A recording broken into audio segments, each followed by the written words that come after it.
So can we go a little more? Please. Okay. In one place, on page 160, in the book, The Only Revolution, The Only Revolution, yes, page 160, Krishnamurti speaks about the impossible question. Mm-hmm. And he cites just one example, but you and I can cite 10 more examples because we are modern men living in a modern world. We have seen so much of life. And 3 lakh people in NASA in America, 3 lakh people work together in cooperation, Mm-hmm. in synchrony, Mm-hmm. in order to do the most audacious thing Mm-hmm. in the history of Homo sapiens, Mm-hmm. to go to the moon. Mm-hmm. And that was achieved not as a piddly little achievement of an achievement-prone piddly little self, not like that, Right. but as an aspiration of the race, Yeah. as an aspiration of mankind. Yeah. And then, after having said that, Krishnamurti says all of us, we are only posing a question of what is possible, like which bus number must I board in order to go to Fort St. George. That's a very mundane question. Mm-hmm. I got to get to Fort St. George, so which bus must I take? Mm-hmm. We're always asking questions which are small and which are possible. But if we ask an impossible question, Mm-hmm. then, like Orville Wright and Wilbur Wright asked an impossible question, then the answer will have to be in terms of the impossible. Mm-hmm. And we have seen examples in the case of Annie Besant and Leadbeater doing the experiment, and Madame Blavatsky's audacious work itself, that's also an impossible thing. And now my point is that every human being, now that Krishnamurti has come and gone, and Krishnamurti has come in order to set man unconditionally free. Mm-hmm. And so that means each man and each woman must discover their own impossible question. Mm-hmm. And their impossible question, the impossible question of A, is going to be wholly different from the impossible question of B. Mm-hmm. And unless and until we discover our impossible question, we are not really on the audacious path of discovery, like what all these great Mahatmas did. They were audacious. And they went to the ends of the earth. They did impossible, crazy, mad things, Mm-hmm. and no appreciators, nobody to clap hands. Mm-hmm. But still they did it because the calling was so strong. It came from the heart. It came from emptiness. So they did it. And I think that's the story of the human growth and human development. And don't you think every theosophist, and because this is a theosophical teaching as much as it is a Krishnamurti teaching, that they have to find out what is their impossible question. One question only, not 2, 3, not 4, only one question, which is extremely relevant, extremely pertinent, only to their life. That's the gate. Yeah, that's a demanding gate for most of us, isn't it? Yeah. The impossible question. I know Krishnamurti posed one that was, can the mind Yeah. move beyond the known? And Yeah. then he posits itself, not you doing it. Exactly. That's the whole emphasis. And By then- itself. So, as an impossible question, that's an excellent one, Yeah. because, the human agency, we seem like we require it, otherwise. Failed kings, Yeah, failed managers. yeah. So that's something, the impossible, every spiritual teaching that you have, I think for most of them, I mean, for all of them probably, the most essential question is, how is it that we can transition from, this self with a little s to, you could say, self with a big S, or universal consciousness, or unconditioned that space in between this Yeah, right. and that Yeah. is no man's land. That's the That's the the mystery. pathless land, Yeah. in a way that Krishnamurti talked about, because that's the path of from self, then no self. Only then, is Yeah, right. the big Saint Francis. He didn't write the prayer, but I'm very high on this prayer of Saint Francis. The way it ends, it talks about a couple of things, but it ends up saying how it's through giving that we receive pardon, through forgiveness that we are forgiven, and then it closes. It is from dying to the self that we are born to eternal life. Yeah. So, I mean, the question becomes, it's phrased in different ways depending on your religious approach. How do we die? How do we die to the overbearing influence of our mind and intellect and its requirements and its tools? Because the mind is what, Krishnamurti, what everyone recognizes when they start to look. There's a certain, it's conditioned. It has certain, it's like a trained animal in many ways. It functions in certain ways. But then again, this is the tool that you're asking to look at itself.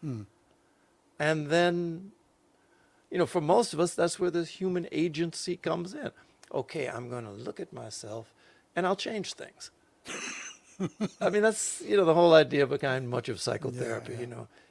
If you see what it is, the seeing, yes. To be able to look and to be able to then see. This is this point where this is where the impossible happens. Because to be able to see without that next thing of, now I've got it.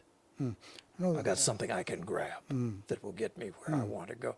And that ruins the entire process. right. You're back to square one. Yeah, I mean, you never left square one. Yeah, right. True. It seemed, and everybody, or many people, have these moments of clear seeing, that if we could just step through that door without bringing a whole lot of other things with us, we don't know where we would be, but we know we wouldn't be here. And that's hard. It's very hard. And so oftentimes what happens is in spiritual traditions, they talk, we will repeat these things to you over and over again. Right. And you will think about it. Krishnamurti even used the language of St. Paul. Think on these things. Correct. Don't leave your mind at the door. Yeah. Think on it. And out of that process, you will probably behave in the same way that you always have. But you will also have the opportunity, because if you really go into these things, doorways open. You have the opportunity. Of course. But those are the moments that they try to prepare us for. I know in Buddhism, or certainly in Tibetan Buddhism, what I'm more familiar with, there is an importance on teaching about teachings related to wisdom, prajna. So you've been quoting often from the Prajna Paramita Sutra, form is emptiness, emptiness is form. But this idea of emptiness, that there is nothing that has any inherent existence. This chair, this tree, this person, nothing about it is inherent. That it arises Multiple factors. completely dependent on everything else. So you begin by asking, is that even true? But as you go into it, you start to see, well, there's something to that. But what they would say in that tradition, there's this idea of in that tradition, they have 6 paramitas, 6 perfections.